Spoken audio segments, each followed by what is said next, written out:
شیطان الرجیم بسم اللہ الرحمن الرحیم رب اشرح لی صدری ویسر لی امری واحلل عقدۃ من لسانی یفقہوا قولی۔ طالبات، ہم نے نواب مسلم ملک کو پڑھنا شروع کیا تھا۔ اس کو ہم نے یہاں تک دیکھ لیا تھا کہ یہ ان کے سوانح نویس کا کام ہے۔ اب آگے چلتے ہیں۔ حیدرآباد میں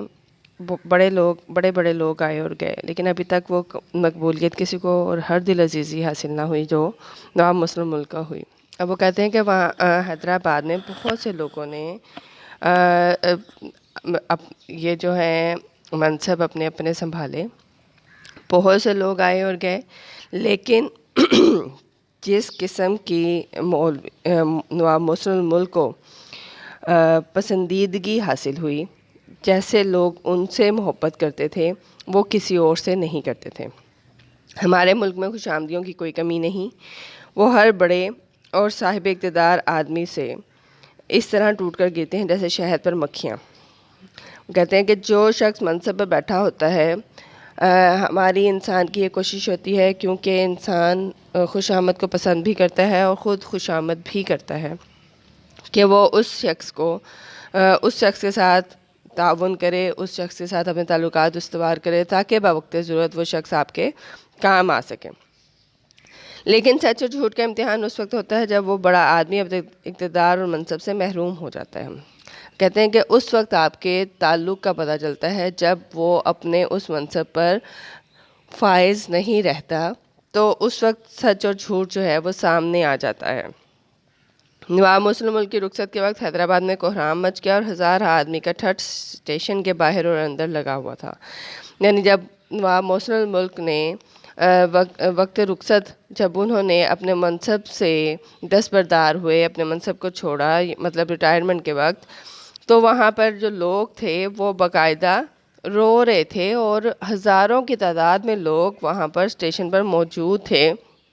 جو صرف آپ سے ملنے آئے تھے، جو آپ کے عہدے کا لحاظ رکھتے ہوئے یا عہدے کا خیال رکھتے ہوئے نہیں آئے تھے، بلکہ آپ سے ملاقات کے لیے آئے تھے۔ سینکڑوں آدمی، جن میں امیر غریب بیوہ یتیم سبھی تھے، زارو کتار رو رہے تھے۔ وہ کیا چیز تھی جس نے چھوٹے بڑے سب کا دل موہ لیا تھا؟ وہ کہتے ہیں آخر وہ ان کی شخصیت تھی،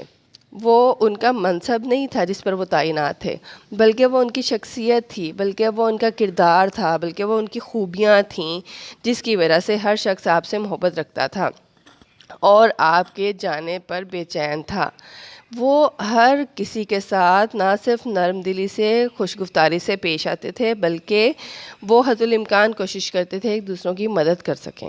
تو اس لیے بیواؤں اور یتیموں کا خاص طور پر یہاں تذکرہ کیا گیا ہے کہ ان کے گھر چلا رہے تھے، ان کو وہ خرچہ دیا کرتے تھے، ان سے وہ محبت سے پیش آیا کرتے تھے۔ جس زمانے میں نواب صاحب پیدا ہوئے اور ہوش سنبھالا، مسلمانوں میں مذہبی جذبہ بہت بڑھا ہوا تھا۔ اس کے متعدد اسباب تھے۔ اب وہ کہتے ہیں کہ جب نواب صاحب پیدا ہوئے تھے، نواب مسلم ملک، تو مسلمانوں کے پاس اس وقت اور کچھ نہیں تھا سوائے اس کے کہ وہ اپنے مذہب جو ان کے پاس ایک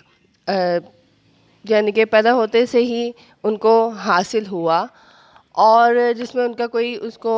اڈاپٹ کرنے میں یا مذہب سے جو ہے انہوں نے اپنے اجداد سے حاصل کیا تھا، وہ ان سے بہت زیادہ یعنی کہ قریب ہو گئے تھے۔ اس میں سے شاید ایک یہ بھی تھا کہ انسان جب ہر طرف سے مایوس ہو جاتا ہے تو وہ مذہب کی پناہ ڈھونڈتا ہے۔ کہتے ہیں کہ اس کی وجہ کیا ہے کہ جب آپ کو ویسے بھی ہم اگر اپنے نارملی حالات میں دیکھتے ہیں تو ایسا ہی ہوتا ہے نا کہ جب بھی ہم زیادہ بے چین ہوتے ہیں، زیادہ پریشان ہوتے ہیں، تو ہم جو ہے وہ بارگاہ عزت میں سر جھکا لیتے ہیں۔ تو یہاں پر بھی وہ کہتے ہیں کہ مسلمانوں کے پاس نہ تو دولت و ثروت رہی تھی، نہ وہ ان کے پاس منصب رہے تھے، نہ ان کے پاس زمینیں جائیدادیں رہی تھیں، نہ ان کے پاس حکمرانی رہی تھی۔ ایک یہ منصب ہی تھا، ایک یہ مذہب ہی تھا جو ان کے پاس باقی بچا تھا، اس لیے وہ دل و جان سے اس کی حفاظت کرنے لگے تھے، اور اگر کوئی کچھ تھوڑا سا کہتا تھا تو وہ اس پر بپھر جاتے تھے، ٹھیک ہے۔ اور پھر وہ کیا کہتے ہیں کہ اس وقت شاید ہی کوئی ایسا مصنف یا ادیب ہو جس نے مذہب پر قلم فرسائی نہ کی ہو، یعنی مذہب پر لکھا نہ ہو۔ یہاں تک کہ لوگ جنہیں مسلمان نیچری کہتے تھے، نیچری یعنی وہ لوگ جو ہر چیز پر عقل و فکر کو مقدم رکھتے ہیں، اور جسے ہم ریشنلسٹ بھی یا عقلیت پرست بھی بولتے ہیں، یہ وہ لوگ تھے جو ہر چیز کو، مذہبی مسائل کو عقل کی کسوٹی پر پرکھنے کو برحق ماننے پر اصرار کرتے تھے۔ اور پھر یہ لوگ جو تھے یہ اسلام کے ہر عقیدے، ہر قانون اور ہر قصے کو عقل کے مطابق ثابت کرنا چاہتے تھے۔ تو وہ لوگ بھی مذہب میں پناہ ڈھونڈتے تھے، وہ لوگ بھی مذہب کے بہت قریب ہو گئے تھے۔ سر سید تو خیر ان کے مرشد ہی تھے، ان کے حلقے کے دوسرے رکن بھی، مثلا نواب مسلم ملک حالی، مولوی مشتاق حسین۔ اب یہ وہ لوگ ہیں جو نواب مسلم ملک کے ساتھ ساتھ رہے، جس میں شمس العلماء الطاف حسین حالی بھی شامل ہیں، جس میں مولوی مشتاق حسین جو ان کے خاص رفیق کار تھے، اور وہ ان کی نواب مسلم ملک کی وفات کے بعد علی گڑھ کالج کے منتظمین میں سے بھی رہے۔ شبلی نعمانی ہیں جو کہ خوش ذوق ادیب بھی تھے اور ماہر قانون دان بھی تھے اور ماہر تعلیم بھی تھے۔ چراغ علی، مولوی چراغ علی جو تھے یہ حیدرآباد دکن میں محکمہ مال کے سیکٹری تھے، اور یہ بھی عربی، فارسی اور انگریزی لاطینی زبانوں کے ماہر تھے۔ اور اس کے علاوہ اور کون ہیں؟ ڈپٹی نذیر احمد، آپ جانتی ہیں کہ یہ پہلے ناول نگار ہیں اور انہوں نے اردو کی بہت سی ناول کے ذریعے لوگوں کی معاشرتی اصلاح کی۔ خواہ وہ کچھ بھی لکھتے تان مذہب ہی پر ٹوٹتی تھی۔ نواب صاحب مرحوم کو ابتدائی سے مذہب سے لگاؤ تھا، وہ پہلے محلات پڑھتے اور واعظ کہتے۔ ان کی ایک ہی تصنیف ہے جو خالص مذہبی ہے، ورنہ اس کے سوا ان کی جتنی تحریریں ہیں یا تو تعلیمی ہیں یا معاشرتی یا علمی، لیکن ان سب کا تعلق کسی نہ کسی نہج سے، اسلام یا مسلمانوں سے، یا وہ کہتے ہیں کسی نہ کسی طور یہ سب اپنے مذہب کے قریب تھے، چاہے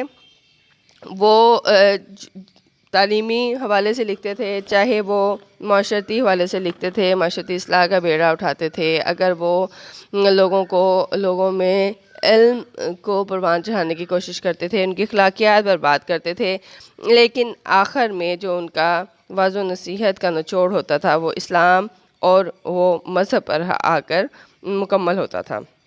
روانی فصاحت، تسلسل بیان ان کے کلام میں نمایاں طور پر پایا جاتا ہے۔ یعنی فصاحت کسے کہتے ہیں؟ تفصیل کو۔ روانی کسے کہتے ہیں؟ مطلب ایک بہاؤ کے ساتھ بنا رکے، ابلاغ کا انہیں بہت اچھا سلیقہ تھا، اور یہ ساری چیزیں ان کے کلام میں نظر آتی ہیں۔ اگرچہ انگریزی نہیں جانتے تھے مگر انگریزی کتابیں پڑھوا کر سنتے اور ترجمہ کرا کر مطالعہ کرتے تھے۔ ان کے مضامین میں مغربی خیالات کی ترجمانی صاف نظر آتی ہے، یعنی وہ مغربی تقلید بھی کرتے تھے، وہ مغرب کی تہذیب سے بھی واقف تھے، آشنا تھے، اور چونکہ وہ سر سید کے زیر اثر رہے تھے، سر سید مرحوم جو تھے وہ بھی مغربی افکار سے متاثر تھے، خیالات سے متاثر تھے، اور اسی طرح نواب مسلم ملک جو ہیں یہ بھی ان کے ہاں بھی ہمیں مغربی جو نظریات ہیں یہ دکھائی دیتے ہیں۔ تقریر کے وقت منہ سے پھول جھڑتے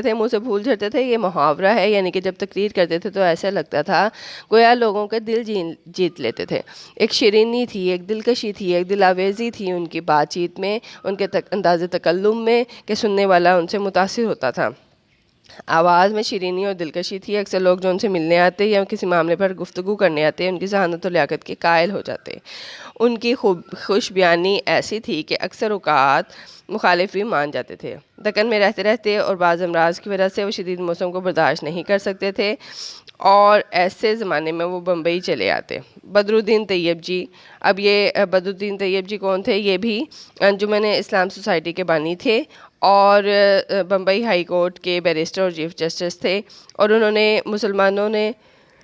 ہندوستان کے پہلے مسلمان تھے جنہوں نے اعلیٰ تعلیم حاصل کی تھی۔ تو وہ کہتے ہیں کہ وہ اب ان میں بعض ایسی کمزوریاں جو ہیں وہ صحت کے حوالے سے پیدا ہو گئی تھیں کہ ان سے شدید گرمی اور شدید سردی برداشت نہیں ہوتی تھی۔ سر سید احمد خان کے مشن اور علی گڑھ کالج کے بہت مخالف تھے۔ ایک دن نواب صاحب نے بدرالدین طیب جی کے سامنے ایسی فصیح اور پردرد تقریر کی کہ دونوں آپ دیدہ ہو گئے، یعنی رونے لگ گئے۔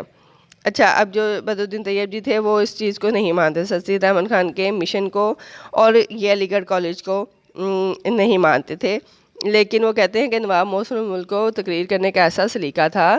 یا دوسرے کا دل ایسے موہ لیتے تھے کہ انہوں نے جب بدرالدین طیب جی کے سامنے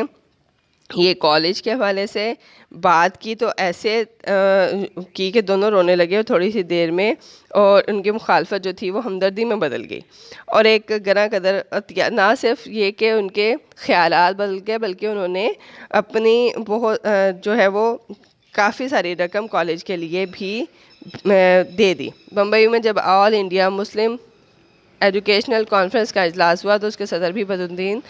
طیب جی ہوئے۔ ٹھیک ہے، وہ کہتے ہیں کہ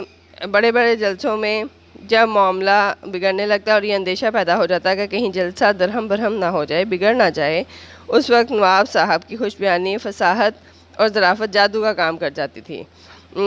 یعنی وہ جو انہیں لگتا تھا جہاں کہیں معاملہ بگڑنے لگتا تھا، جب لوگ جو ہیں وہ اٹھنے لگتے تھے یا احتجاج کرنے لگتے تھے تو نواب مسلم ملک کو کھڑا کر دیا جاتا تھا، اور وہ لوگوں کو اپنی خوش بیانی سے، اپنی بات چیت سے ایسے متاثر کرتے تھے کہ وہ غیظ و غضب کی منغص کہتے ہیں، غیظ و غضب کی کیفیت رکھنے والے مقدر چہرے، یعنی کہ جو ناخوش لوگ ہوتے تھے وہ بھی ہنسنے مسکرانے لگتے تھے، یعنی وہ ایک تعفن زدہ ماحول میں بھی جو ہے وہ گل و گلزار اسے بنا دیا کرتے تھے، اس میں خوبصورتی لے آیا کرتے تھے۔ دوسروں سے کام لینے کا انہیں بڑا اچھا سلیقہ تھا، کچھ ایسے مہر انگیز طریقے سے کہتے تھے، یعنی وہ بڑی محبت سے بات کرتے تھے اور ہمت افزائی کرتے تھے کہ لوگ ان کی بات کو خوشی سے قبول کر لیتے تھے اور مان جایا کرتے تھے۔ ملازموں ماہتوں کے ساتھ بھی ایسے ہی وہ پیش آتے تھے، اور اپنا کام، وہ جو ملازمین تھے ان کی بات کو بڑی دھیان سے سنتے تھے، اور وہ اتنی خوشی سے محبت سے انہیں کوئی کام کہا کرتے تھے کہ وہ بڑے خوشی خوشی ان کا ہر کام کیا کرتے تھے، اور لوگوں کو پہچاننے میں انہیں بڑی مہارت حاصل تھی، اور وہ لوگوں کو بڑی بات چیت میں ہی جان جاتے تھے کہ یہ شخص کیسا ہے اور کیسا نہیں۔ تو وہ کہتے ہیں کہ اس میں یہ دنیا جو ہے یہ صرف نیکوں کے لیے نہیں بنی بلکہ اس میں برائی کا بھی اتنا ہی حصہ ہے، اور دنیا کی خوبصورتی اچھائی اور برائی دونوں کو ساتھ ساتھ لے کر چلنے میں ہی ہے۔ نواب صاحب کو مطالعے کا بہت شوق تھا، اخبارات اور اردو، فارسی، عربی کتابیں برابر پڑھتے رہتے تھے۔ انگریزی کی کتابیں جو ان کی طبیعت سے میل کھاتی تھیں وہ ان کو بھی پڑھتے تھے، اور سر سید کے وفات کے قریب زمانے میں اردو کی مخالفت کا آغاز ہو گیا، اگرچہ سر سید کی حالت اس وقت نازک تھی، مگر اس جواں ہمت بڈھے نے، دیکھیں یہ پیراڈاکس ہے، یعنی کہ ایک دوسرے کے جواں ہمت بھی کہہ رہے ہیں ان کو اور بڈھا بھی کہہ رہے ہیں ساتھ۔ اس کے بعد وہ اسی شاہراہ پر گامزن رہے جس کی داغ بل سر سید ڈال گئے تھے، یعنی جس کی بنیاد سر سید نے رکھی تھی۔ نواب مسلم ملک اسی شاہراہ پر چلتے رہے، اسی راستے پر چلتے رہے، اور انہوں نے جو ہے وہ سر سید احمد خان کے کام کو جس انداز سے بڑھایا کوئی اور نہیں بڑھا سکتا، اور انہوں نے سر سید احمد خان کے نقش قدم پر چلتے ہوئے ان کی کاوشوں کو، ان کے کاموں کو بڑی خوبصورتی کے ساتھ آگے لے کر گئے اور انہیں انجام تک پہنچایا، اور یہ ان کا ایک بہت بڑا جو ہے وہ ان کی خدمت ہے اردو ادب کے لیے بھی، مسلمانوں کے لیے بھی۔ تو گویا نواب مسلم ملک جو ہیں وہ سر سید کے نہ صرف رفیق کار تھے بلکہ انہوں نے قدم قدم پر سر سید احمد خان کا ساتھ دیا، اور اس کے بعد بھی انہوں نے جو ہے وہ سر سید احمد خان کے کام کو آگے لے کر جانے میں ان کا نمایاں کردار ہے۔ چلیں جی، یہ ہمارا آج نواب مسلم ملک بھی مکمل ہوا۔ کل انشاءاللہ ہم جو ہے وہ نظم پڑھیں گے، اور اس کو اچھی طرح پڑھ لیجئے گا۔ اپنا خیال رکھیے گا۔ اللہ حافظ۔